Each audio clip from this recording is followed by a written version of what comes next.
वालेकुम। जैसे कि आप सब लोग जानते हैं, टीम लीडर हमारे जो पकड़ के हैदर रज़ा साहब, उनके साथ बाकी हम लोग जो थे, हमारा प्रोग्राम बहुत हिट हो गया था। हमने बहुत काम अच्छे किए थे, बहुत ज़बरदस्त हमारा प्रोग्राम जा रहा था जो कि पकड़ के नाम से था, सहारा न्यूज़ का। सर ऐसा है कि सर हमें जिस तरफ वो लेके जाना चाह रहे थे उस तरफ हम जाना नहीं चाह रहे थे, क्योंकि वो उसमें बहुत ज़्यादा सर 2 नंबरी और ये बाकी जो भी चीज़ें थी, बहरहाल हम उस तरफ जाना नहीं चाह रहे थे। बारहा इन्होंने हमें ट्रैप किया, हमारे घरों तक पहुँचे, हमारे बीवी बच्चों को नुकसान पहुँचाने की धमकियाँ दी और हमारे ऊपर मुख्तलिफ यानी कि जुल्म करने की यानी कि चाह रहे थे कि कोई उल्टा काम हमारे साथ करें जिससे हमें तकलीफ़ हो।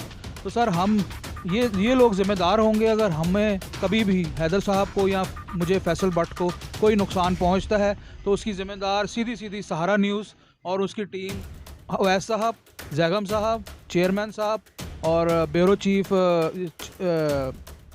साजिद वट्टू साहब, नेयामत खरल साहब, ये सारे ज़िम्मेदार होंगे, क्योंकि सर हम इस तरह के बंदे ना हैं, ना हमसे नुकसान पहुंच सकता है किसी को, ना हम नुकसान बर्दाश्त कर सकते हैं। हमारी ज़िंदगी में आगे बहुत परेशानी है, पर ये लोग नहीं चाहते कि हम सुकून से रहें। हमारी इससे फिर मैं आपको कह रहा हूँ ला ताल्लुकी है सहारा न्यूज़ से, जो कि कल इन्होंने मुझे बुलाया वहाँ पे और मैंने बरहा यही बोला कि मेरा आपसे कोई तल्लक नहीं है, मैं सिर्फ आपके पास इसलिए आया हूँ कि मुझे क्लियर बता दें आप कि हमारा क्या स्टेटस है, जो कि इन्होंने कहा कि आपका कोई स्टेटस नहीं है।